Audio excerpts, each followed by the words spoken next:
Hey, everybody, welcome back to Screwball, a baseball podcast, your home for everything baseball. I'm your host, Mike Lepre, here with my co-host, Frank White. Hey, how's it going? Now, this is a little different for the podcast here. We're recording remotely in response to the coronavirus stuff. We're doing our social distancing. So if the audio is a little different, if you're noticing a little dip in quality, it's because we're recording through Skype. Just maybe for this episode or some future episodes, we're just trying to stay home and stay safe and just be smart during this whole virus thing.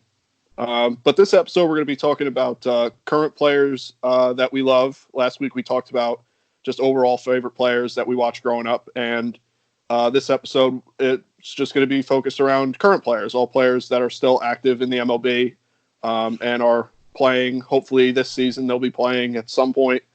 Again, we've got 10 players each. We're going to dive into some players really deep into their stats and some players who just got some honorable mentions, and it'll be fun. So, Frank, you want to start off with your first player, or what do you want to do?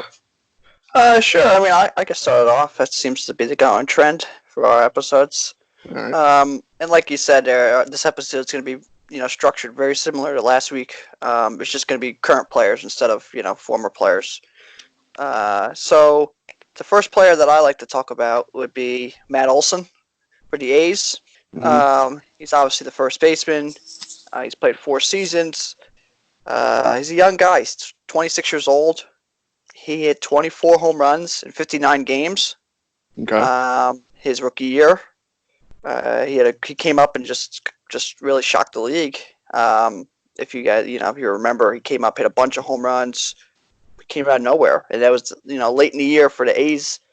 That year where they brought up a couple guys like that, and they really kind of had a good record in September that year, which kind of shown everybody that they're going to be good the next couple of years.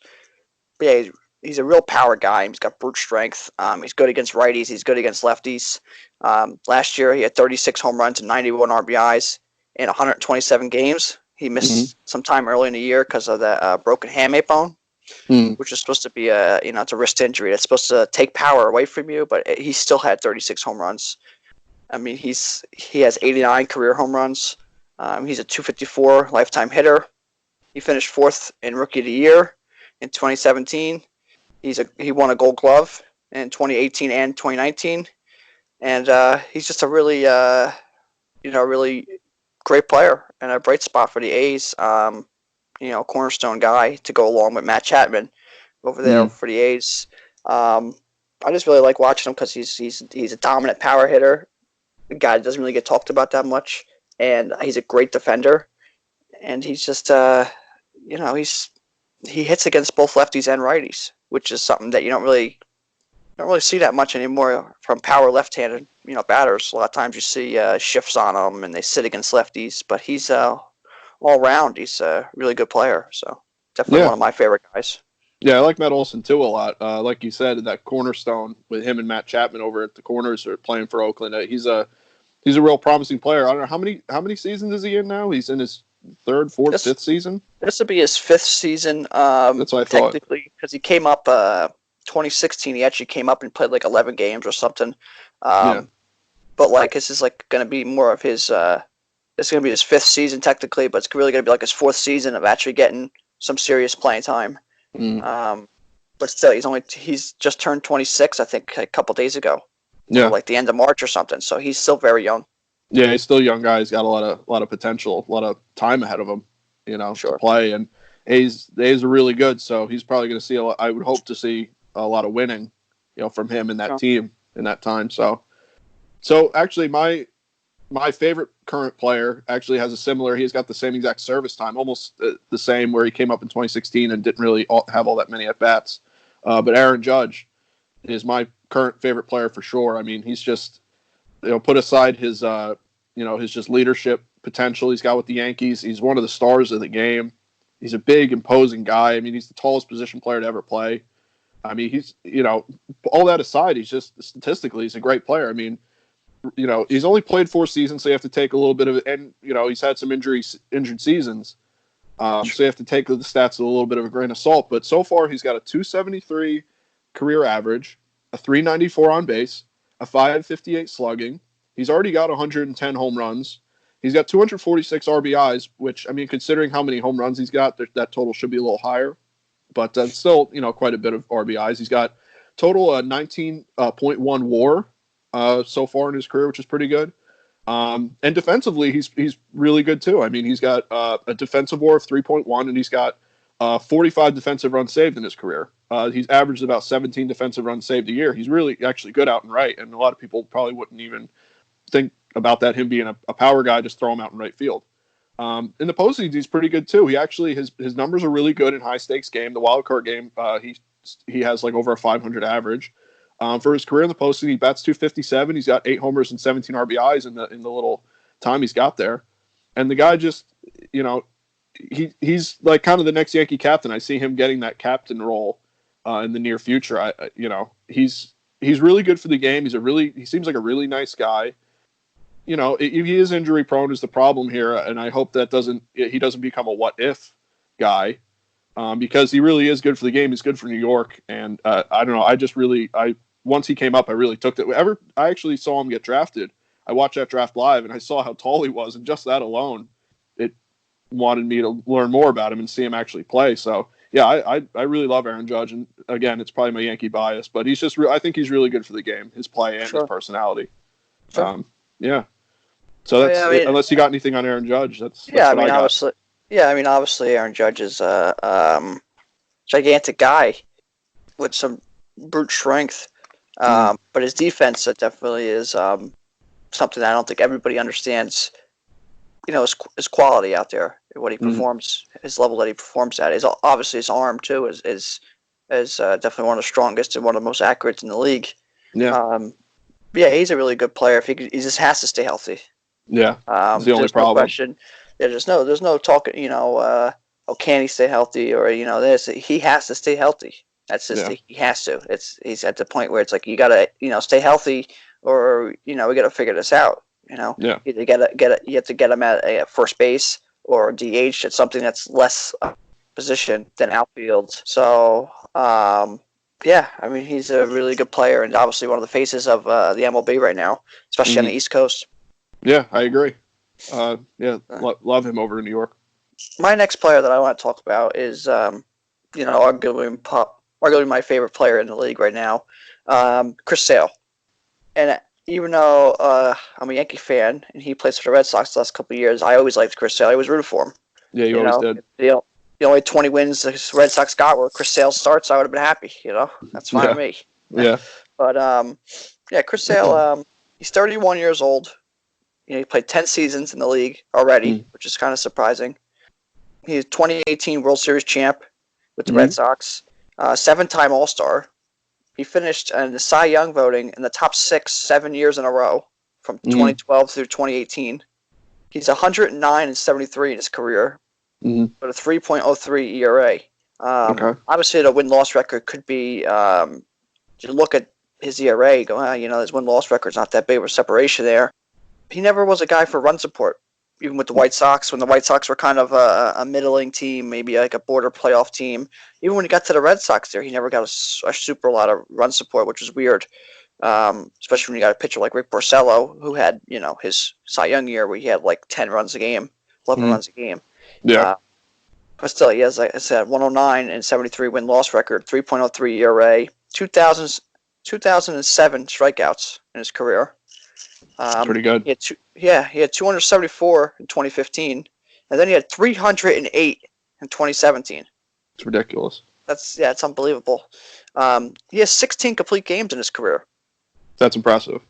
That is impressive, especially this day and age. Exactly. And a little surprising too. He has 12 career saves. Yeah, because he came up as a reliever, right? Well, he came up and they started him out of the bullpen as a young guy. He just gets some innings in. He got like 4 saves his first year, and then like his first full year, he had he started for a while. Then they put him as the closer to save his innings to not get his inning limit, innings up. So he got some saves that year too. So yeah, he has 12 career saves. I mean, he's a dominant pitcher. Oh yeah. I think he's I'd argue that he's the best left-handed pitcher in baseball. Yeah. And hard to argue. And that's it's probably because I like him. But I think he's easily top 3. Oh, yeah, certainly. with the way he throws the ball and his size. His slider is a dominant pitch. He throws hard. He's throwing 95, upper 90s. He's got a changeup. He's got movement. Like I said, the slider is really a disgusting pitch. Mm-hmm. He is hurt this year, obviously. He got Yeah. Tommy John, a couple of weeks ago, 2 weeks ago. So whenever the season starts, he's going to miss this whole year.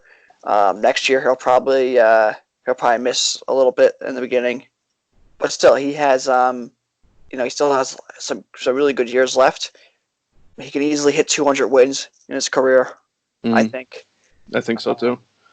I think he could definitely hit 200 wins. He could definitely get 3,000, 35, maybe 4,000 strikeouts. Mm-hmm.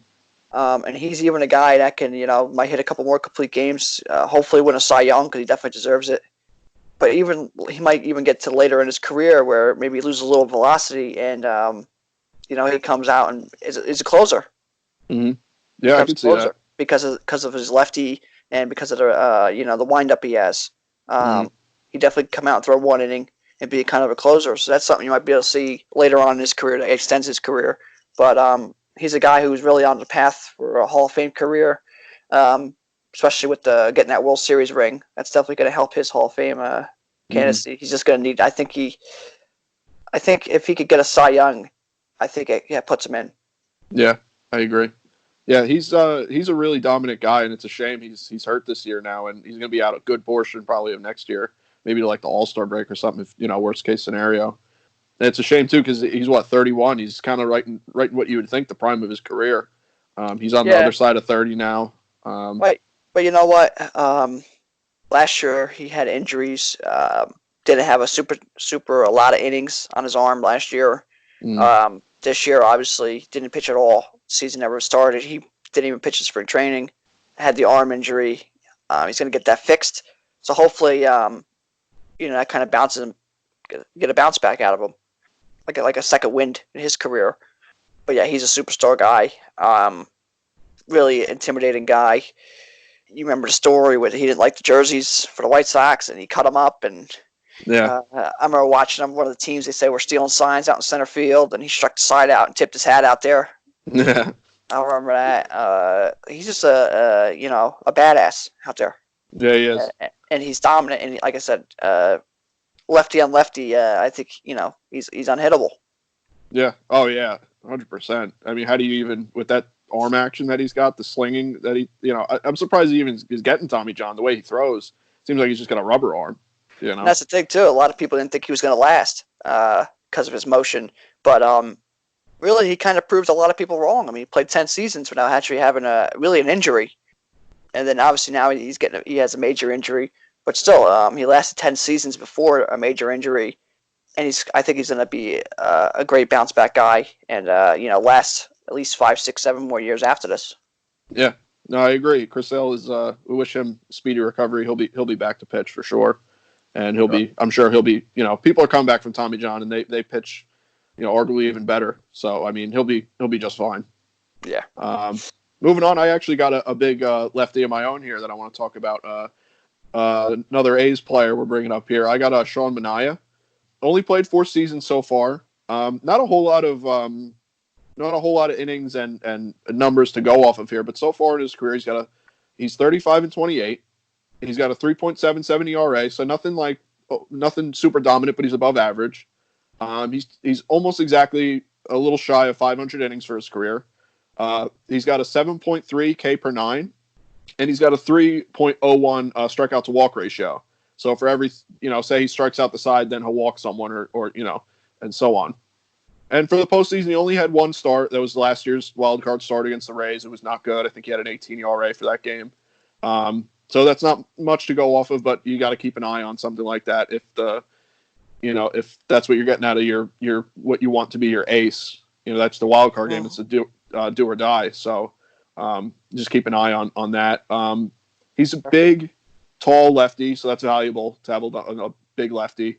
The A's are a scrappy team. I think he fits that bill really well. He seems like kind of a scrappy. He doesn't seem like the poster child for an ace, at least right now in the MLB. I think he's got the stuff too.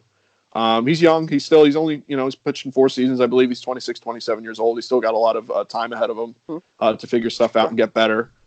Throws hard, has really nasty stuff. I mean, I think that he's really underrated, and I think people started to take a little notice with he had like a 1.21 ERA coming back from injury or something this past season. He came back and he was absolutely lights out. That's why it surprised me that he kind of blew it up in the wild card start because he was so good up to that point.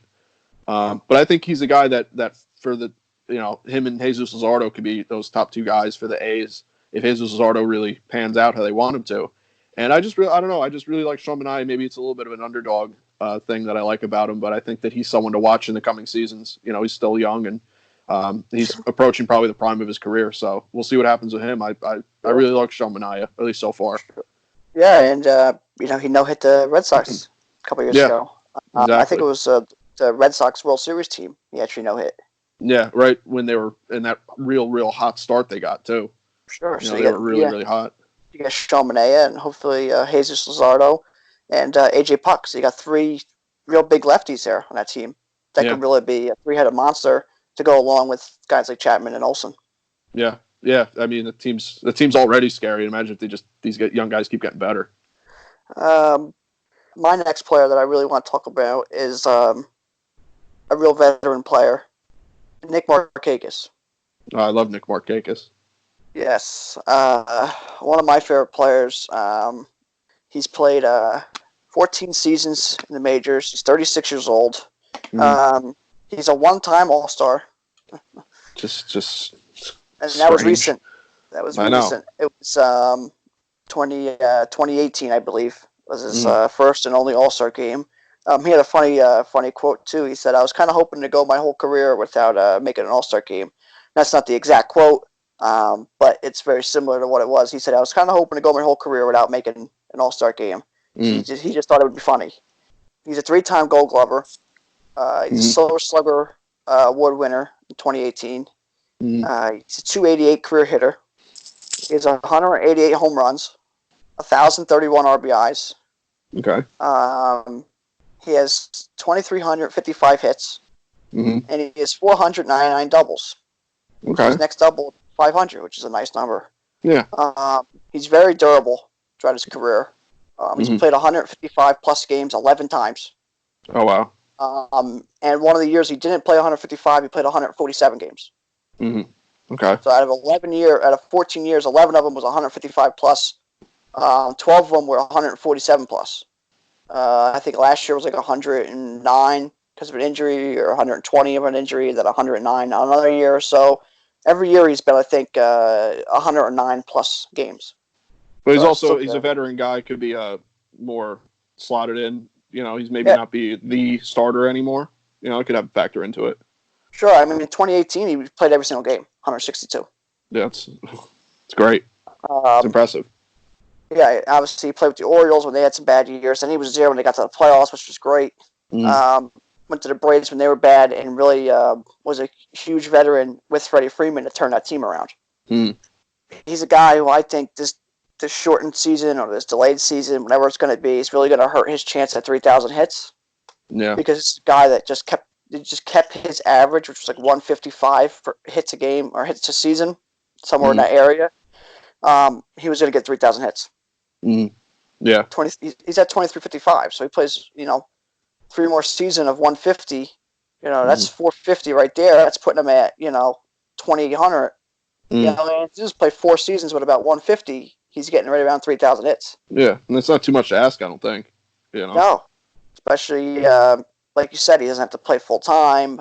He's still putting up great numbers. This day and age where players could play longer. He could even go back to the AL, maybe DH a little bit. But really, what his big thing is he's one of the best. He's really one of the best defensive outfielders that we've seen in our lifetime, and arguably, in baseball. And really, it's history. I mean, he's a dominant outfielder, and he has the record for 300. He has the record for most consecutive games without an error, not counting a pitcher. Oh wow! Any position player. He has 398 consecutive games without an error. The previous record was 390, I believe. He has 398, and his error came with the Braves. He bobbled the ball on a base hit to right field, and Denard Span turned a single into a double. Close play at second base.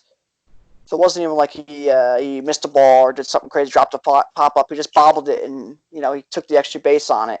Yeah. And they gave him an error for it. But still, he has a record for 398 consecutive games without an error.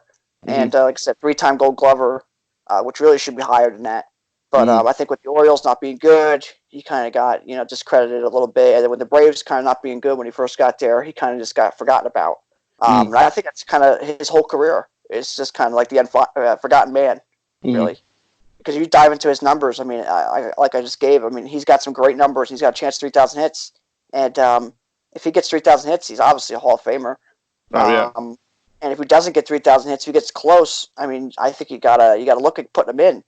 I'm not sure how they're going to handle that, but I think he's a Hall of Fame player just because of his veteran leadership and really just being a solid player every single year. There's been no real down year.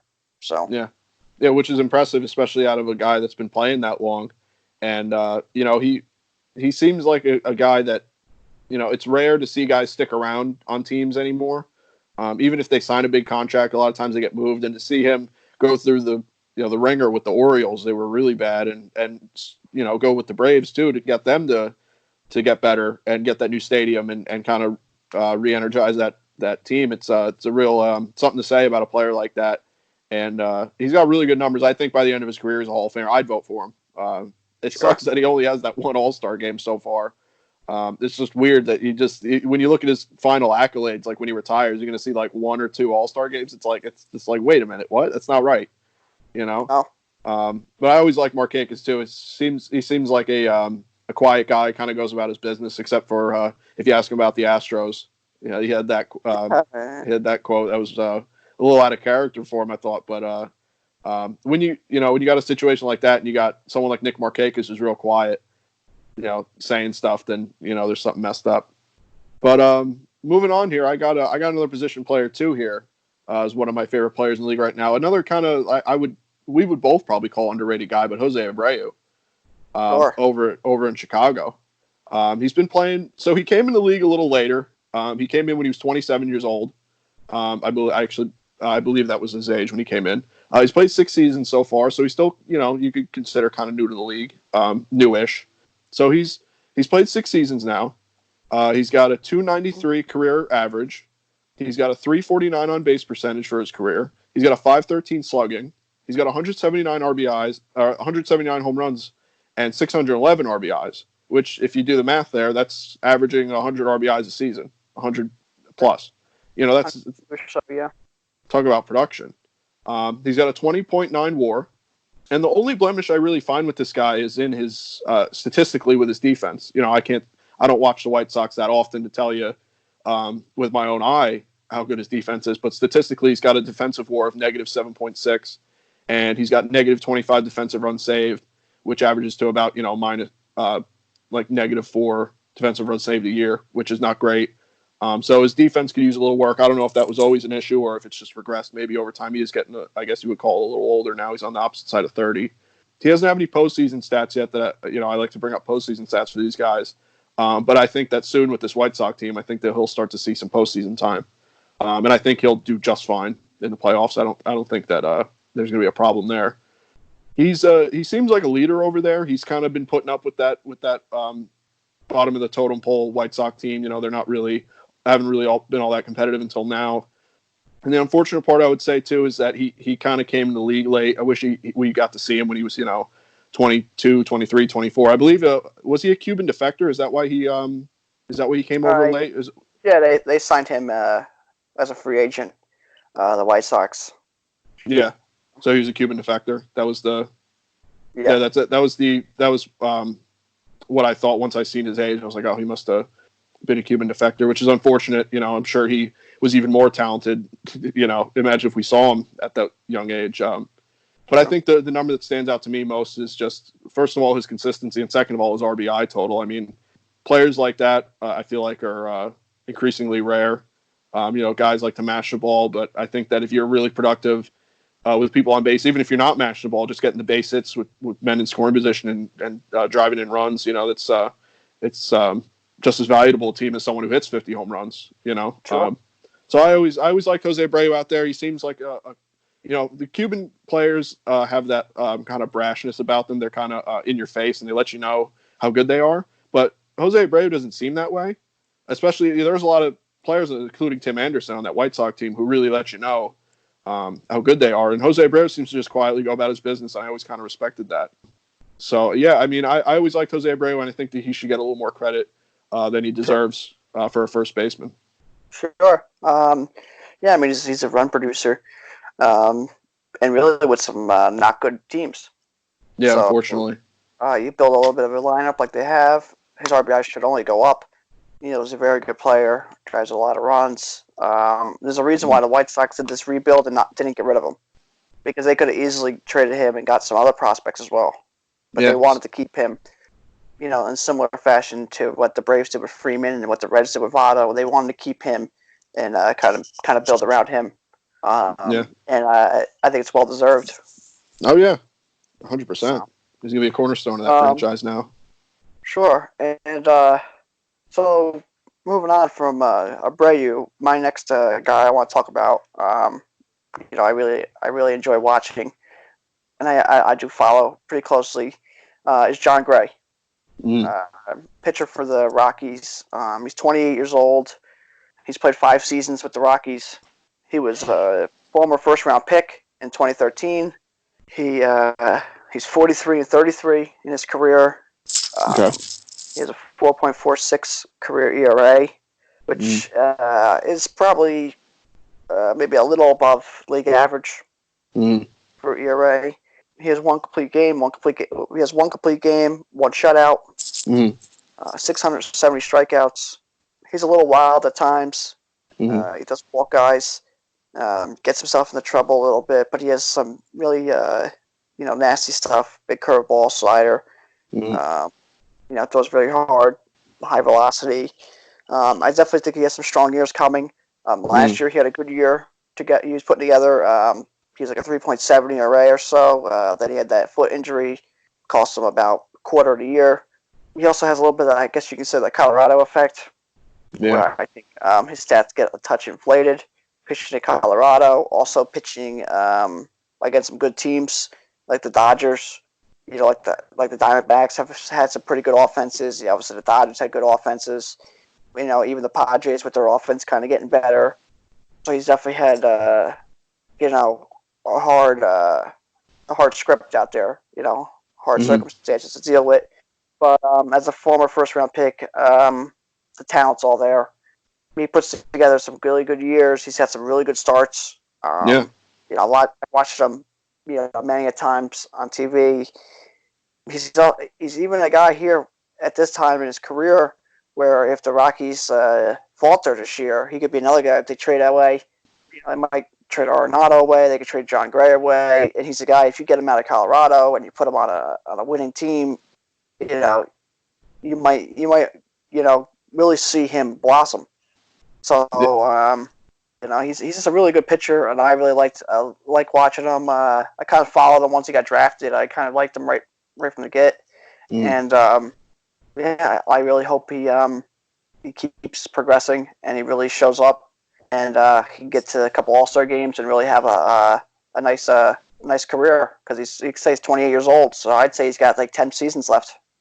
Yeah, he's definitely got time still on his side. He's a young guy. I mean, should be seeing his best years ahead of him, I would think. Sure. Yeah, I actually had him in fantasy. I to your kind of recommendation because I didn't really know much about him, and I like the guy too. I think that when I had him in fantasy, what I noticed about his starts, he would have like a really, really good, productive, quality start, 6 innings, 2 runs, or whatever like that, and then he would blow up and he would have like a 3-inning, 6-run start. And it would really skew his stats. And then he'd go back and he'd have a quality start and he'd bounce. He never had the consistency. So I think, like you said, if he gets out of Colorado, that bandbox out there, and you put him on a team, you put him on a team, put him in San Francisco with that ballpark. Who knows what he could do, But yeah, someone to keep an eye on. I like John Gray a lot. I think he's a guy. He's a guy you could see. Maybe gets traded this year, and maybe even get traded to a team like the A's, a team like the A's, even a team like the Yankees, where they can kind of buy low on him and really, alter his career, because he's a guy, like I said, 43 wins in 5 seasons. If he has 10 more years, I mean, he's a guy that could be pushing right around 200 wins in his career. Yeah. Which is going to be, it's almost going to be like the new 300. Yeah, it really is. So you get 200 wins in an under 4 ERA in your career with a good amount of strikeouts. I mean, that's hard to keep out of the Hall of Fame. Yeah. So he's definitely got a lot of years left, and he's a really good pitcher. Yeah. Maybe just a change of scenery is what you need. Maybe a new pitching environment. Maybe a pitching coach tell him, hey, you're doing this, or you need to start using this pitch more. Or just a little change of environment can make a big difference. And a little bit better team. I mean, the Rockies have never been super great defensively these last couple of years. Obviously, they got Renata, who's really good.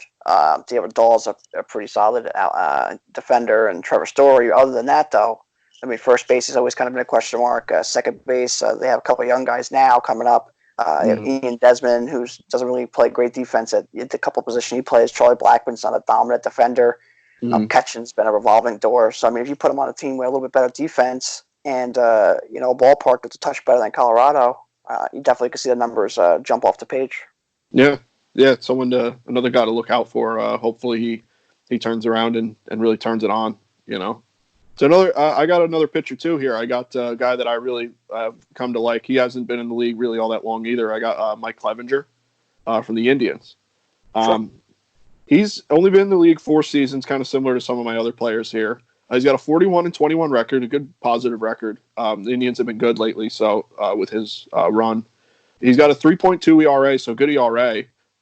He's almost, I think it's 500 innings, 500.1 innings. So he's almost exactly at 500 innings. He's really comparable to Sean Manaea with his service time and how much he's pitched. He's got a 10.1 strikeout per 9, really healthy strikeout per 9. He got a 2.92 strikeout to walk ratio. So he strikes out. He's on the positive side of that. Strikes out more guys than he walks. Just good. He doesn't walk a whole lot of guys. He's only started 1 game in the postseason. I think he's appeared 7 or 8 times, but he's only started 1 game. So you kind of take that a little bit with a grain of salt too. He's still young. I don't know if he was really as prevalent in the starting rotation as he is now when their Indians are making more of their postseason runs. So someone to watch there in the postseason. But for now, he's only got a 4.5 ERA in the playoffs. He's only got 12 innings, 15 strikeouts. Nothing really small sample size. So it's something to watch maybe in the future. Or if maybe he goes somewhere else and they're really competitive. He seems to have a really big personality for such a young guy. You see him outside of baseball. He seems like a kind of real chill. He's got the long hair. He kind of like just puts off that really like laid back vibe. Even though he is pretty intense on the mound, he throws hard. He's definitely one of the better pitchers for the Indians right now. I believe he's coming back from some sort of injury. Who knows when the season starts, if he'll be back ready for the start of the season. I don't can't say. But I've come to really like Clevenger. I didn't when he first came up. I didn't really pay much mind to him. The Indians kind of seem to have a revolving door of pitchers. I seem like I can't even keep track of that rotation sometimes. But I think Clevenger could be maybe a cornerstone of that rotation. He's still young. I believe he's only in his mid to early 20s. And he's got a lot of time ahead of him. So he, like we've been talking about some of these guys, he's going to be one to watch. And I think it's his personality that drew me to him, not so much even his play, but he's got really good stats and he's got really good stuff. So I'm going to definitely be keeping an eye on Clevenger. Yeah, he's got a little bit of that funky delivery too. It's kind of like a violent delivery. So that kind of definitely helps his deception on the mound. But yeah, he's definitely a good pitcher and a good young guy that we could see, for the next 12 years or so. Yeah, for sure. The next guy, I'm going to talk about these next few names. I'm not going to dive into the stats too much, because we'll be here all night if we dive about and talk about all these guys and all their stats. But I'll give you a few quick stats on them. But here's one of my, one of my favorite players too, and not just from last year, but for really his whole career, because no one's ever talked about him for some reason. And that's DJ LeMahieu. Oh yeah.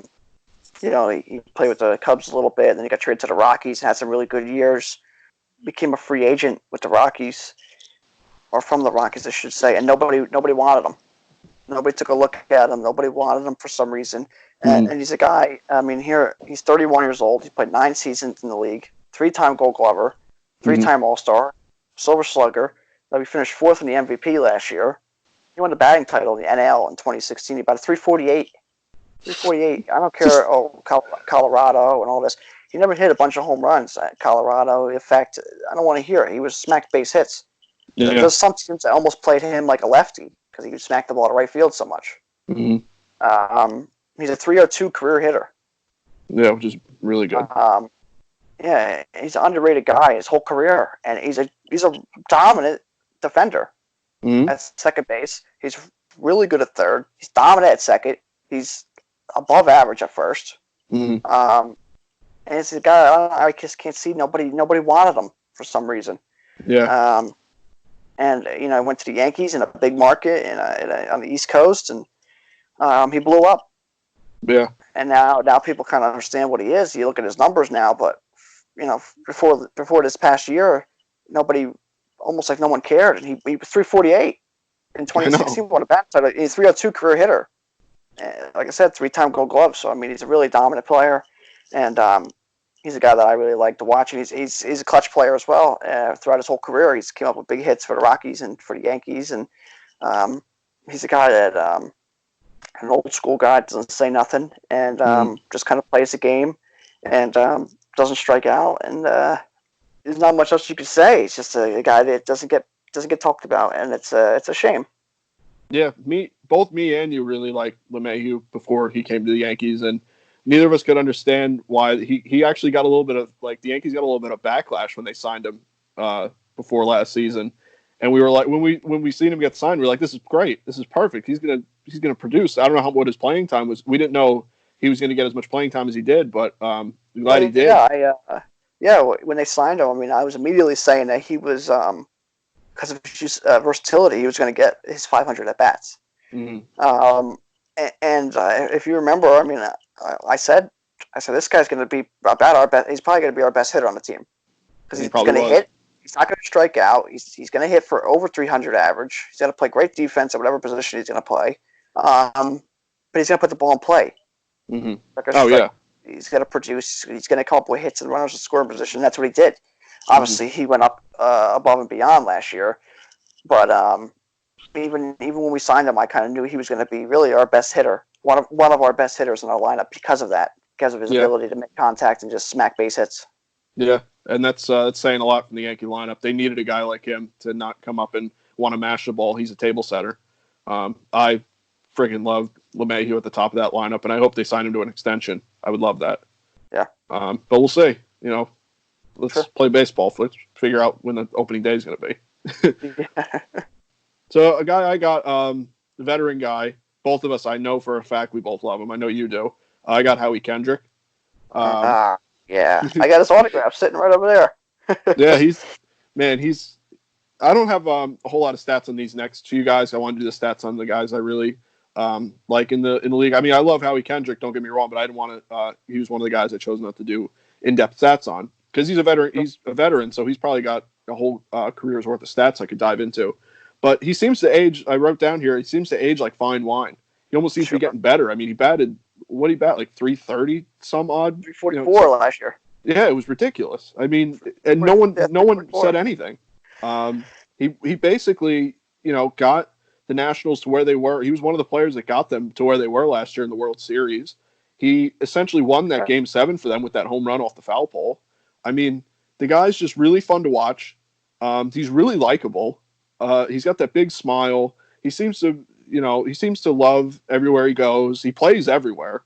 And he just seems to really just love playing the game. And I think that at a little bit older age now, I think he's maybe starting to sit back and appreciate the game in front of him. I think that you see that in a lot of the real veteran guys. They start to take it slower and stop and smell the roses, as it were. But I always liked Howie Kendrick, and I think he's a super productive guy, and I think he's another really under-the-radar guy that we both really like. And it was really good to see him get his moment in the spotlight last year's playoffs because he really deserved it. And he played really well, so well deserved. Love him. Yeah, Yeah, always been a Howie Kendrick fan. I remember with the Angels, him and Sean Figgins, the Angels team always kind of just hit at the top of the order and always got hits against the Yankees. But he was just, I think he's like a 293 career hitter, Hmm. 290 career hitter, whatever it is. But yeah, we knew how good he was and how clutch he was. And then to see him do it last year in front of everybody, Hmm. kind of prove us right, was fantastic. He was another one that was on my that team we made, that franchise we mentioned last week's episode, which I had Bronson Arroyo. Hmm. He was on my team that year. I had Howie Kendrick and Bronson Arroyo, and I had Howie Kendrick play through an injury. He got like 400 in the World Series. It was ridiculous. Yeah. But he's a really good player, a really good veteran. And I have the text message. I saved it. I screenshotted it. I texted you that day about 8 minutes before the inning started. I said Howie Kendrick's going to come up this inning, and he's going to come up with a big hit. I could Hmm. feel it. I have the text message, and then he comes up and hits the home run. And I text you back. I said, "Told you." I mean, Yeah. he's just we knew it. And that's funny because LeMahieu and Kendrick are kind of similar in that regard. That we kind of knew that it was there, and then then we seen it not long after, and then everyone kind of knows it now. Yeah. Everyone So jumped on the bandwagon later. You know. yeah, so that was kind of cool. Yeah, I love Howie Kendrick. There's no Yeah. doubt Me about too, man. that. But the next guy I want to talk about, back to pitching and actually a reliever is Craig Kimbrell. Hmm. Another guy played with the Red Sox for a couple of years, and that has no real effect on me or what team you play for, even if I don't like the team. But Craig Kimbrell is definitely one of the best closers in baseball, and one of the best closers we've seen since probably since about 2000. Hmm. He's got 346 career saves, 2.08 career ERA. Hmm. He's still only 31 years old. He's 10 seasons in the league. Led the league in saves from 2011 through 2014. A Hmm. Rookie of the Year, World Series champ with the Red Sox, 7-time All-Star. And I thought this was cool. He won the Reliever of the Year award in both leagues, Oh, okay. AL and in the NL, which is pretty cool. And with 346 saves and at 31 years old, he's a guy that I think could get 500 saves, maybe 600 saves. And get up towards the top of the leaderboard with that. I think he definitely get 500, and I really think he has got a shot at pushing maybe 600. That's how his career goes, but 500 I think is definitely in the realm. I think upper fives at least that he can get Yeah. to, and really solidify maybe a Hall of Fame career with the Rookie of the Year, Reliever of the Year, World Series championship, and a very low ERA. I think he's definitely on path for Hall of Fame. Yeah. I agree. He's a really, really good guy. He's got that weird pre-pitch thing where he puts his arms out. You know, he gets real low and puts his arms out almost like a bird. Sure. Yeah. Throws hard. His slider's nasty. It's a shame that he had such a weird year last year with the Cubs and that he didn't really produce at the level that we know he can. But I mean, he gets a fresh year in him, and I think that he'll be back to dominating. Like you said, I think he'll unless he really falls off really hard, I think he'll probably easily Hall of Famer, I would think. And like you said, maybe even push that record that Mo's got. You never know. So the next guy I got, I don't have another pitcher here. I've actually got another position player. I got Didi Gregorius, who Sure. it was one of the few guys. Players come and go from teams all the time, and it doesn't really, if a guy comes to the Yankees, he plays a year or two, great. I'll always kind of consider him a Yankee or whatever. But there's not a lot of guys that I hate to see go. But Didi was the one that I understood the move to not sign him back, but I hated to see. It sucked to see him go and get signed by the Phillies. It makes sense. I mean, the Phillies, great signing. They got Joe Girardi over there managing, kind of a little bit of a reunion there. And I think he's going to do great with the Phillies. I think they only signed him to 1 year. And I think that he'll probably be back there. He'll prove his worth there. And he's just a really, really likable guy. He filled in Derek Jeter's role. He filled his shoes really well. A lot of people, all eyes were on him. He was Jeter's replacement.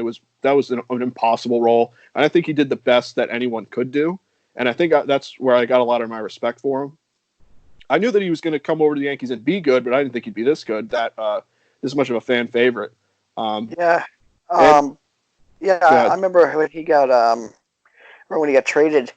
to the Yankees, and I said that's a guy who was like one of the higher up prospects in baseball for a while there. And defensively, I knew he was a dominant defender, which Mm, was good because that was something that we didn't see at shortstop really for the duration of Derek Jeter's career, not being a defensive shortstop. So having a guy like that who could come mm, in and actually be that real good defender was mm, a change of pace. But when he came over, struggled for a short period, a couple weeks or so to start the year, 2 weeks or so, made a couple errors. You go, oh, what's going on? And then all of a sudden he turned it on. I was able to hit lefties, which was really a big part of his career. His defense yeah. really obviously showed because that's what he did. And then with that lineup around him and a little bit of a short porch and being able to hit lefties, his home runs skyrocketed. I thought he was going to be like a 15 home run guy, maybe 20 with a hot Mm, year, and he really came out and was hitting 25 home runs, 30 home runs. It's like, really turned his career into, really, really blossomed. yeah. And yeah, a great player, a great clubhouse guy. And he really helped the Yankees. But sometimes just teams are built and things go against certain players, and he just kind of got not pushed out, but left out for the Yeah. Yankees. I wouldn't be surprised to see a reunion maybe towards the end of his career. Yeah, I would love that. He was a great Yankee, and I certainly wish him the best. I wouldn't consider him like one of the best shortstops in the league, but man, he's serviceable. He's got a great glove and he's got a great bat. He'll do perfectly fine in Philly and wherever else he goes in his career. Sure. But yeah, I like him a lot. Yeah. Uh, the next guy that I was going to talk about here is another really a former shortstop, Starlin Castro. Hmm. And I always liked Starlin Castro from the minute that he went to the Cubs and he was in the farm system there. I said this guy's going to come up and be one of the better shortstops you're going to see. Yeah. At this point in his career, he's 30 years old. He's played 10 seasons. He's a four-time All-Star, 280 career hitter, Hmm. 133 home runs, 1,617 hits. Hmm. Really has a chance at 3,000 hits in his career. Another guy that with a shortened season this year, might hurt his chances, but he's over halfway there in 10 seasons. He plays another 8 seasons or so. I think he's got a chance of being around the doorstep there, 3,000. Hmm. Definitely 2,500. Over 2,500, and he might settle 2,700, but he definitely has a shot at 3,000. Hmm. And he's a durable guy. Oh yeah. He always plays a lot of games. He always plays a lot of innings. He played shortstop for a while. He played second. He's gonna play. He can play third. He played well with the Cubs. Cubs decided they wanted Addison Russell instead of Castro. I never liked that move at all. No. Especially being a Castro fan, and for what he did for the bad Cubs teams, I really thought that was not a good move. And then Russell turned out to be really not a good player at all. Yeah. And I always kind of laughed at that, and I never understood that really. But as a Hmm. Castro fan, when he got traded to the Yankees, I thought that was fantastic. Yeah. Played very well at the Yankees. Went to the Marlins, obviously, in a deal that it was a once in a lifetime deal. The Yankees had a chance at, and they pulled the trigger on, and it made sense really. Um, Yeah. but he played well with the Marlins, and now he's with the Nationals in a pretty good lineup. So he's going to have, I think he's going to have a pretty good year this year, whenever we get going. But yeah, definitely a guy that I really like, and another guy that I have an autograph over there for. A solid player, and really had a solid career. I mean, obviously, he didn't quite have the career, this explosive career Mm. so far that everyone maybe expected, but he's definitely going to have a really good career and a chance at 3,000 hits. Yeah. Yeah. I always like Castro too. I think you were the one that kind of made me privy to him. He came up real young, and it kind of seemed like the kind of guy you start building around to make that Cubs run. And it's unfortunate that Addison Russell kind of got the spot over him. And like you said, we kind of see now Addison Russell. I don't even think he's on the team anymore. No, I Um, think it's with the Orioles at this point. yeah, yeah. So you see where his career went. You could say he was vital to that 2016 team, maybe just from a clubhouse role. I mean, I wouldn't make that argument, but the difference is there with Castro, and like you said, him going to the Yankees was fantastic. Having him and Didi up the middle at middle positions was just awesome. I loved seeing him, and he was a big part of that 2017 team that could have won the World Series, except for a certain team. But yeah, I always like Castro too. You kind of introduced me to him, and he's just he's a fun player. So moving on here, I actually got a few pitchers to talk about here. One guy actually that I want to bring up that I like now, that I really almost I could say I hated him, but I really didn't like him. Marcus Stroman. At first, him being on the Blue Jays, I saw him an awful lot as a Yankee fan, and he just seemed like just a cocky guy.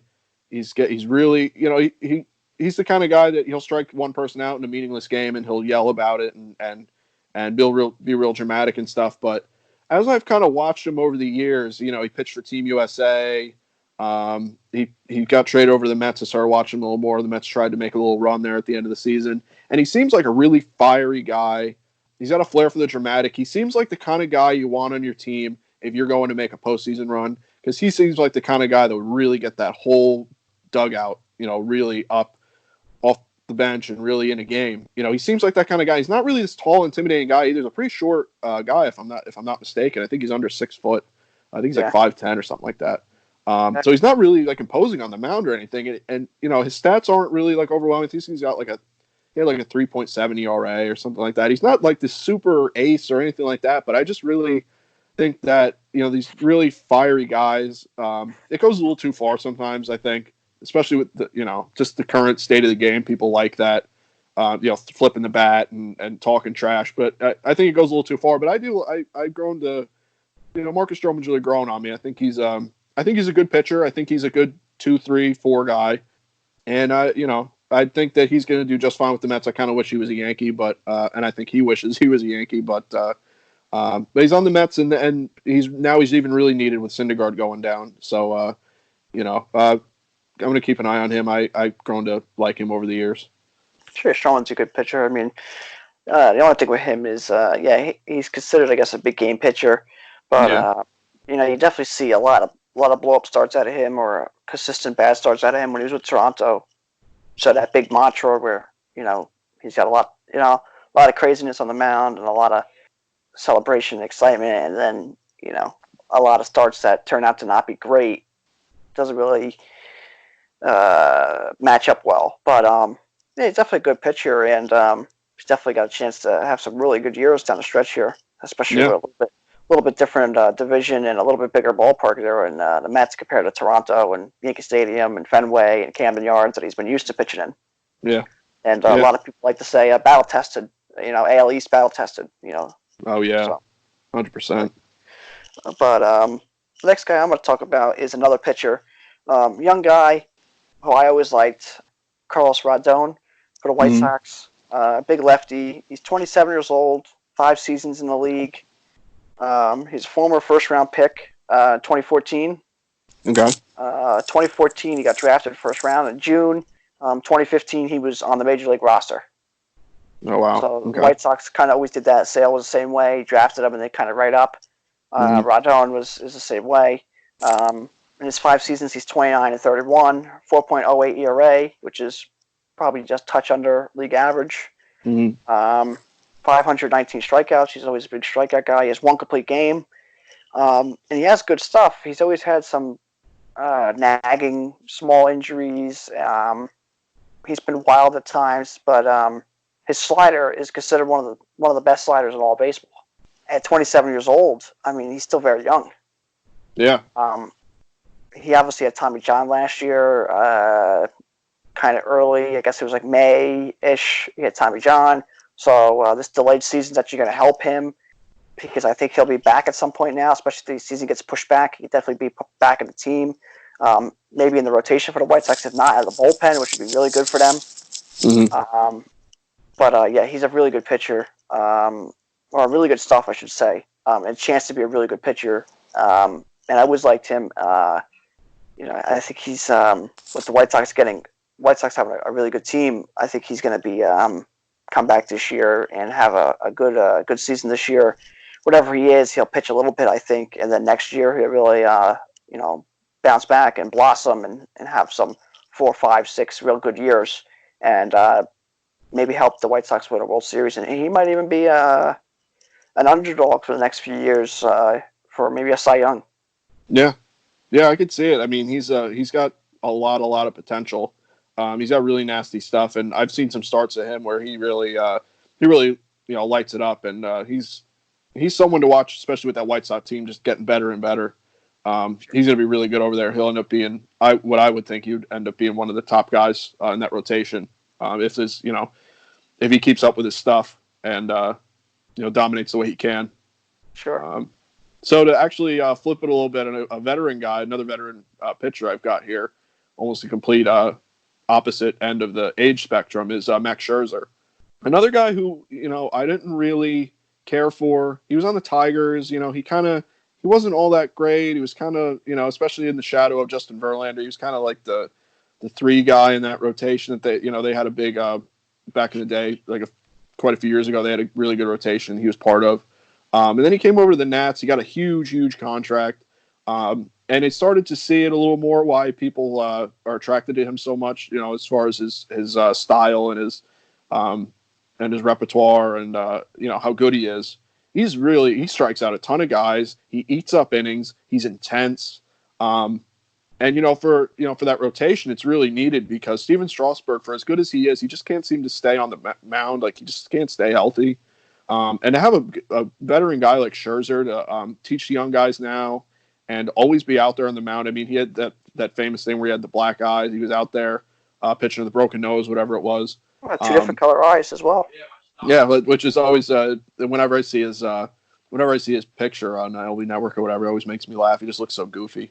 But it is. I mean, he's just such a great pitcher. And like I said, another guy that kind of I guess you call admiration for him kind of blossomed later. He's towards the end of his career now, I would think. He's regressed a little bit. You can see it. That's why I say that. But he's still a leader over there. He's still going to be really good, I think. I don't think you could expect like Cy Young years out of him anymore. But he's going to be really serviceable. He's still going to strike a bunch of guys out, I think.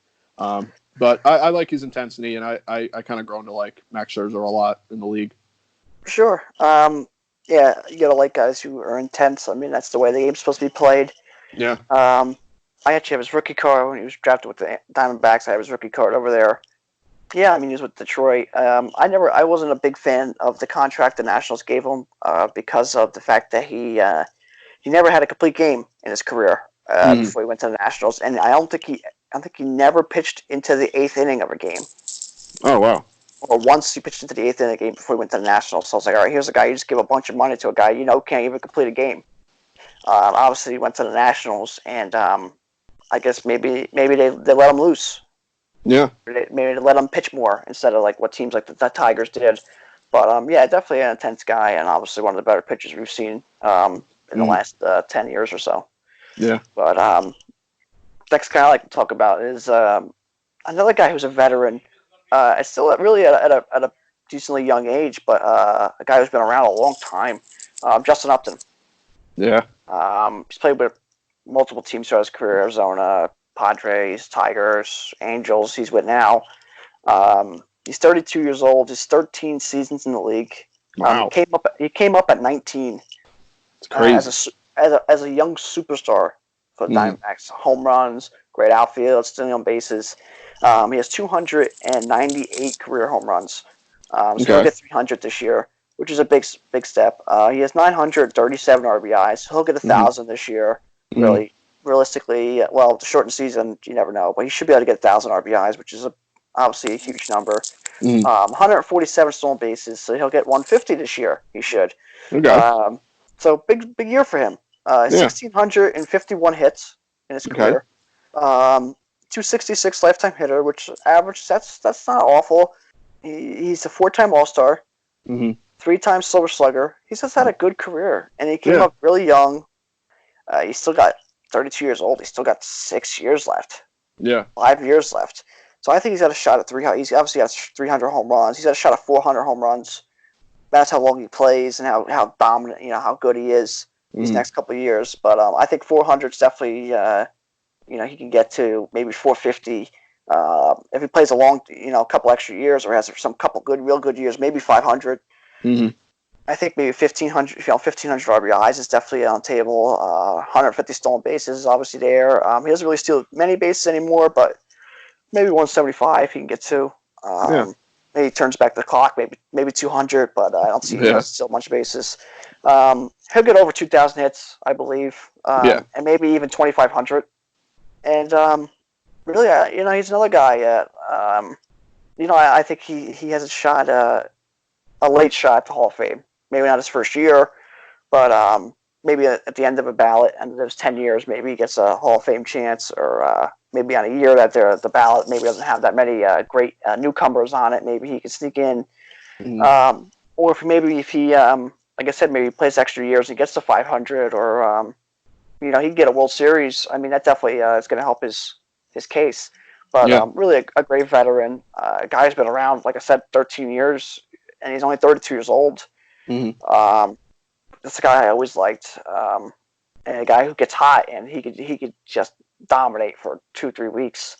Oh yeah. So definitely a guy I liked watching, and I think a guy that you as well really enjoy, and we always kind of talk about when we talk baseball, we always kind of talk about Justin Upton. So Yeah, I feel like he flies under the radar a little bit with the great hitters in the league. I mean, like you said, he came up at 19 years old. It's insane. Not just your average Joe Schmo does that. There has to be something there.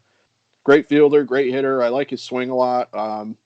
And I always kept an eye on him, just because, like I said, just an underrated guy. He consistently puts up numbers when he's healthy, and I don't know why. He seemed like a darling when he first came up, darling of the league. Everyone seemed to really love him and watch him, and MLB Network covered him a lot. And then it kind of seemed to fall off. Maybe he's in the he's over in LA. He's kind of in the shadow of Trout, and Ohtani. These guys that really get a lot of coverage. I don't know though, and I'm sure now with Rendon on that team, sure it'll even fall further back. I think, and Pujols. Yeah, I think coming up with Arizona, I had a couple of good years there, and then obviously he had his brother Melvin Upton or BJ Upton. So when they were both in the league, it was easy to talk about them. And then I think when BJ or whatever Melvin, whoever you want to call him, when he kind of fell off the face of the earth and kind of left our league, I guess it made it a little easier to forget about Justin Upton. He obviously played at the Padres. They were supposed to be good. They weren't good. People, stopped caring. He went to Detroit. Detroit was good there. Yeah.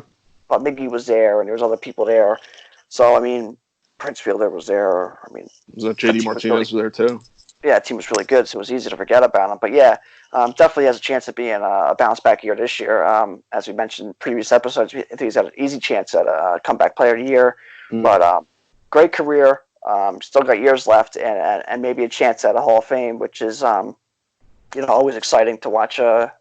Really a guy's entire career and in its entirety, and have a chance at a Hall of Fame. So it's a guy that I like and I root for.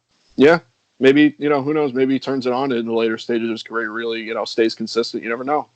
Yeah. So yeah, well, I'll watch him as he gets into the later years of his career. Sure. So I've got two more guys here, two position players that I want to talk about. I'm not super high on my list, but just guys that I like to mention. I just kind of like their play and like their personality. But the first guy I want to talk about is Anthony Rizzo. I really like Anthony Rizzo a lot. He seems like a really cool guy. He was essential in that 2016 Cubs run that broke the curse. He seems like one of, if not the leader of the team, him and Javier Baez and Chris Bryant. He's really productive defensively, offensively. I wouldn't say he's like an overwhelming threat or anything like that, but he's a productive guy. He's productive over at first. They did some in spring training. They did some like they mic'd up the players and stuff. He seemed to have a lot of fun with that. He plays like a big kid. And I think that's what I like most about him is just he's just this big kid playing baseball. It's kind of what we all want to be. We're just, playing a game. I think that he's just, I don't have much to say about him other than that. I just think he's a really great player. And everyone was a Cubs fan in 2016, it seemed. And he was right at the core. He was a cornerstone of that. And I always liked Anthony Rizzo. Ever since he came up, he just seemed to be real cool guy, real productive player. That's the thing, too, is that he seems to always be productive in that lineup, regardless of Schwarber having his issues or Hayward having his issues or Chris Bryant this, or, he always seems to be a mainstay in that lineup, and I always kind of respected that about him. Sure. I believe he was drafted by the Red Sox. Yeah. Traded to the Padres, a guy who fought off cancer in his lifetime, which is fantastic. He is a good player. I always thought he was maybe just a touch overrated because you look at his numbers; they were never like superstar numbers where he's batting like 300. He's always like 260. You're like, those got good numbers, but like I always thought that he was so well liked that they talked about him maybe a touch more in a bigger realm than maybe he could have Yeah. been. I mean, he's a great defender though. Oh yeah. Don't go your net. Obviously, a fun guy too, and a cool guy to watch. I'll never forget that play made where he jumped on the tarp. I Yeah. was like walking down a tarp and caught the ball. That was one of the better plays I've seen in the last few years, and Oh especially out of a yeah. first baseman. But Mm. yeah, definitely a solid player and a name that I think will ring through Chicago for forever because of his part of breaking that curse. Yeah, he's a Cubs Just legend at this point. yeah, definitely a good player. Yeah. But the last guy that I want to talk about with obviously a little bit of stats is Elvis Andrus for the Rangers. Mm. Another guy who's been around a long time but still young. He's 31 years old. He's played 11 seasons already. Mm. Wow. He's got 1,723 career hits. Okay. He's a 275 career hitter, which is pretty Mm. good. Yeah. 302 stolen bases, Oh wow. which is really, really good for this day and age. Mm. He finished second in Rookie of the Year, his rookie year. He's a two-time All-Star, which I think is a little surprising. You think he'd Mm. be like four or so. He's got a really great chance at 3,000 hits. Another guy, I Mm. mean, a lot of these names you mentioned, like he mentioned, the guys at 3,000 hits, guys a chance of Hall of Fame, but they do, and Mm. it's not, crazy to say this, these things. He's got a chance at 3,000 hits. He's got 5, 6 years left. Mm. Let's say 150 hits for 5 years. That's 300, 600, that's 750 hits. Mm. Man, that puts him at 2,500 hits, Yeah. and he's still only 36 years old at that point. That's nothing to sneeze at. He, I think he only has like 80 home runs in his career, so he might finish around 150, maybe 200, because he has had uptick in home runs. He's been on 20, he had 21 year, he had 15, so you might get a little bit more, maybe 150, maybe 200. Mm. Stolen bases, he's got shot maybe at 500 in his career, Mm. 400, maybe 500. He came up in the league, he was really good.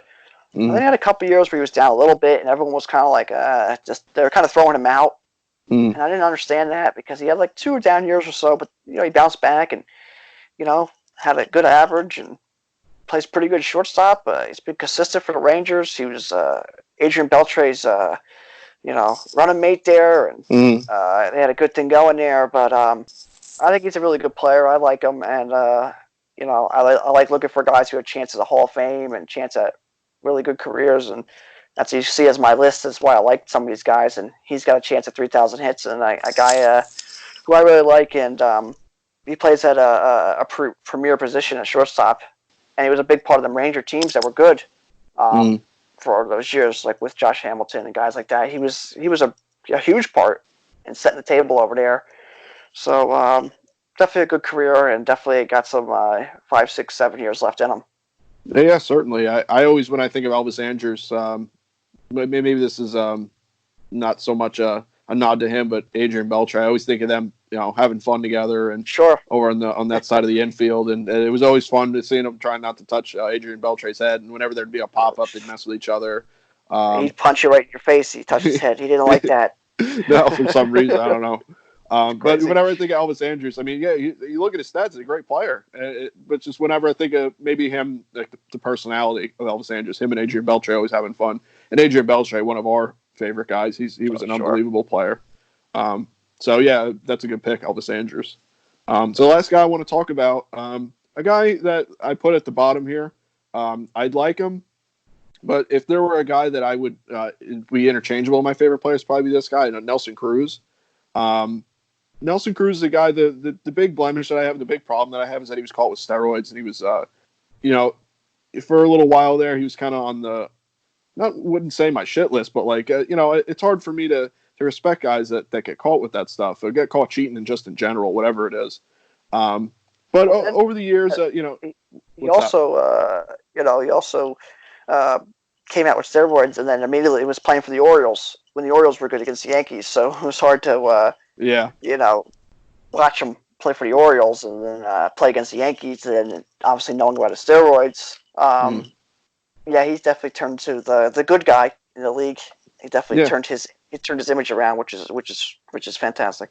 Yeah, that's I think what I don't think that anyone is beyond like redeeming themselves. We can say we're hypocrites at being Yankee fans, A-Rod fans, but I mean I think that he has redeemed himself. I think Nelson Cruz redeemed himself.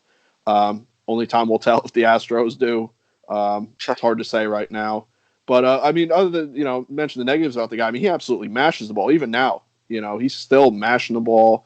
He's imposing at the plate. I feel like when he comes up, even in that loaded Twins lineup, you're like, oh crap, Nelson Cruz is up. Like, come on. And maybe I'm a little biased too because he helped me out in fantasy this year. He helped me get that championship. You almost traded him. Yeah, I know for a bag of peanuts, just about. Glad I stuck around with him. And I don't know. He's at this point. He's one of the a little bit of an older guy in the league, a veteran guy, and he's still really productive. He's right at the middle of that Twins lineup, and that's a hard lineup to find yourself in the middle of. Yeah, I really like Nelson Cruz. I've grown to like him even more. I liked him with the Rangers when they were making those playoff runs. They never seemed to get over that hump. That famous sight of him getting the David Freeze's ball over his head and not being able to get it. And I'll never forget that. That's really the only thing I think of. Yeah, we think of Nelson Cruz. When making that Bobby Abreu-like attempt at the wall to catch that, and then really changed baseball history forever. That's really the first thing I think of when I think of Nelson Cruz. But yeah, he is a good player, and he's got some just brute strength. Oh yeah, So that's all my guys. I know you got some honorable mentions you want to talk about. You're probably going to speak for both of us here with some of these guys, some of the bigger guys in the league too that we didn't mention. Sure. Similar to last week, I got some guys that just like to throw names out there for, like Ramon Laureano for the A's. Love him. Laser Ramon. That play he made where he caught the ball and then threw it like 57,000 states. It's insane. Over to first base in the air. It was one of the best plays I've ever seen. Yeah, he's crazy. Yeah. Yadier Molina. Mm-hmm. I got to go into that. Yeah, it's self-explanatory. I think he's the greatest defensive catcher of all time. And I don't want to get into it because I could go for another hour talk about Yadier Molina. But Danny Duffy I always kind of liked. Jorge Soler. Albert Pujols is fantastic. Yeah. I think he's the greatest player of a generation. Mike Trout, I mean, I don't got to go into that. I mean, he's the best player. Yeah, he's the next player of the generation. Sure, yeah. Stanton, always liked him because of his brute strength and home runs he hit. Jordan Montgomery, as a Yankee fan, Gumby, fantastic. Yeah. Max Fried for the Braves. Marcell Ozuna, now with the Braves. That ball Marcell Ozuna hit at Tampa Bay a couple years ago where it hit the banner in the air or still kind of going up. It's one of the farthest balls I've ever seen hit. I don't care what that cast said. That was going 500 feet. Nolan Arenado was fantastic. Yeah, I love him. Yeah. I was always a big Jay Bruce fan. Go look at his numbers. He's really had a nice career. Yeah, he's really had a nice career. I really like Jay Bruce. Harrison Bader for the Cardinals, great defensive outfielder. Matt Carpenter, he just kind of finds a way to be a consistent guy. Last year was a little bit down, but still. Wainwright, fantastic player. I think he should get consideration for the Hall of Fame, and I think his number might be retired for the Cardinals. I think so. I think him and Molina go hand in hand. You get guys like Josh Bell. He's like a refrigerator out there, and I'll know. I always talk about that ball he hit 2 years ago at the end of the year in the downpour, line drive right up the middle. It was like 10 feet high, and it smoked the center field wall. It was unbelievable. Joey Votto was fantastic. Chokes up on the bat, old school. Yeah. Goofball. Amir Garrett is a new guy, I think, to my liking. Last year, I mean, he's a good pitcher, and he's a fun guy on social media. But last year, that Pirates team talked a lot of smack for a bad team. Yeah. That Pirates team, and he wasn't taking it. for a guy Mm-hmm. that's like 6'6", and he went over there and punched about all of them. Mm-hmm. And I thought that was fantastic. Yeah. That was fantastic. So that really made me smile. So I kind of like him for that. Yeah, he Um, took no shit. yeah. Justin Turner, the Red Mamba. Mm-hmm. I always called him. He's really good. He's the only guy in the Dodgers that I even can look at. Ketel Marte, I seen it coming last year. Am I right? I seen it You coming. sure did. I said second half of 2 years ago. I said this guy had a great second half. Last year, someone drafted him right at the end of the year and then dropped him before opening day. And I'm like, oh, you're stupid. I picked him up, and he was like, what, top 5 best players in all baseball last year? I mean, Oh fantastic. yeah. Oh yeah. Daniel Murphy is a guy that for some reason the Mets always wanted to throw out the door. Really, his whole tenure with the Mets, it always seemed like he was trying to get rid of him for some reason. I know. But a really good hitter. And obviously that year in the postseason, I mean, he's the only reason the Mets got that far, really. Oh yeah. 30 home runs in the postseason is ridiculous. Yeah. Adam Ottavino, puts the Yankees now, but I liked him with the Rockies. I mean, that's just disgusting pitcher. He's got the sickest slider in the league, maybe. Yeah.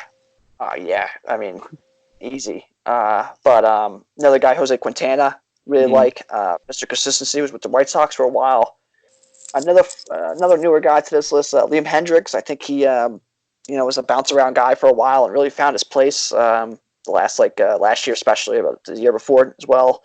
Believe it or not, I still do have respect and like for Altuve. Have a signed card right over there. Yeah. I do like Altuve. Lance McCullers, another Astro. It's hard to say, but I do kind of like it. Lance McCullers. He had nothing to do with it. He's a guy that you might see win a Cy Young here soon. And I think another guy, maybe Alvarez, a rookie over there, Yordano Alvarez. That guy's got some brute strength. Oh my God, yeah. I kind of like watching him get up to bat. But there's definitely a lot of other guys out there. Rendon, superstar guy Adam Eaton. We kind of like. There's a bunch of guys. I mean, there's just so many of them out there. But I know. Those are a couple of honorable mention guys and some players that we do like talking about and like watching and following. But I mean, our listeners out there, if you guys have any current players that you really like, or want us to throw our opinion on, or our opinion about next episode, leave us a message, leave us a comment, whatever. Give us their name, and we'll talk about them next episode for a couple minutes. Give us an opinion on them, or a stat about them, or something we really like about them, or something we don't like about them, or whatever. But there's definitely a lot of players out there that we missed, and obviously we didn't talk about too many of the superstars because they're easy and their stats are easy to go look up, and they're very easily liked. But we did go into some of them. But there's a lot of players in this league that are likable and. For multiple reasons, and I think we went through veterans, young guys, underdogs, superstars. We kind of touched every basis here. Yeah, there's a lot of stars out there that I really, really like. I didn't want to get, like you said, I didn't want to get too into them because they're obvious. There's a reason that they're stars, But there's a ton of current players that I'm sure I don't even think about sometimes, and until I see them play or someone mentions them or so. If anyone, for any of the listeners, if you want to comment some of the players that you like, or leave us some names that we missed, or maybe there's a guy that we like that you don't like, I don't know, let us know. Let us know your opinion. And that'll kind of go into what we're going to talk about next week with players. I believe that's what we're going to do next week, players we don't like. Because for all that, there is, a lot of players that we do like in the league and a lot of teams we like. There's players certainly that rub us the wrong way. And I think there should be some Astros on that list. I'm going to say there's probably going to be a couple Dodgers on that list. I know for you, yeah. But there's going to be players we're going to talk about next week or next episode. That's going to be players that we don't like, and it's going to be a mix. It's going to be some players that might have recently retired or that we watched throughout their careers, and it's going to be some current players. I think, I think it's a little harder to find people you don't like. Yeah. So we're kind of going to mash it together. But next week we're going to talk about some players that we don't like for whatever reason. It might not be straight hatred. It might just be a stupid reason, or it might just be a moment, or it might be even from a video game that you're just like, I can't get this guy out in a video game, so I don't like you. Well, there's some players out there that I don't like necessarily, but I respect. their game. Sure. There's not too many players that I don't at least respect their play and how good they are. It's just I don't like maybe their personality, or like you said, maybe it's just a stupid reason. Maybe there's no reason at all. Maybe they pissed me off in a video game, and Yeah. stuff like that. So we'll So get yeah, into that. we're gonna go into that next week, and that should be a fun episode. Yeah. Should be a fun conversation. But still, if you guys, any listeners out there, if you guys have players that you want us to talk about, give an opinion, give a stat about, leave us a comment, leave us a message. We'll be glad to throw our opinion out there, throw our 2 cents out there, and talk about them, give them their their moment in the sun for at least our podcast here. But I mean that's pretty much it, I think, for this episode. Yeah. What do you think there, Mike? Yeah. We'll try to get back into recording with microphones and a little bit more professional setup. But for now, with the whole coronavirus thing, we're going to do a Skype setup. We're going to take it week by week and see what we're going to do. Maybe next week we're back to regular. Maybe next week we got Skype again. We'll say excuse the quality of hopefully the sound isn't too bad. We're going to try and edit it and make it sound as best as we can. But we'll be back again for sure. We'll try to keep our constant stream of episodes coming in. Maybe we'll have Brian Camp on again. Sure. It's been harder to have him on with stuff going on with the coronavirus. Everyone trying to do the social distancing stuff. So have him on. Maybe we're gonna do an episodes about stadiums and have him come because we've all kind of been to the same stadiums. We've all got our stories. So we'll have him on. We do a trip every year. Me, Mike, Camp, and another buddy, Dom of ours. We always do a trip every year in different stadiums. So we all travel together. We have some funny stories and some memories at these stadiums. Obviously, this year our plans got changed because of the things that are going on, but we're still hoping to have a smaller trip this year. But that should be a really fun episode. Yeah, that should be for really sure. Fun episode. So look out for that in the coming weeks, and look out for the Players We Don't Like episode coming next. So until then, you can follow me on Twitter at Real Mike Lepre. You can follow me on Instagram at Mike Lepre. You can follow me on Instagram and Twitter at FDubs10. And follow us our official Screwball Twitter at Screwball Pod. You can follow our official Facebook at Screwball Pod. No E and Screw. And that's it from us, guys. So we'll see you next time. Take care.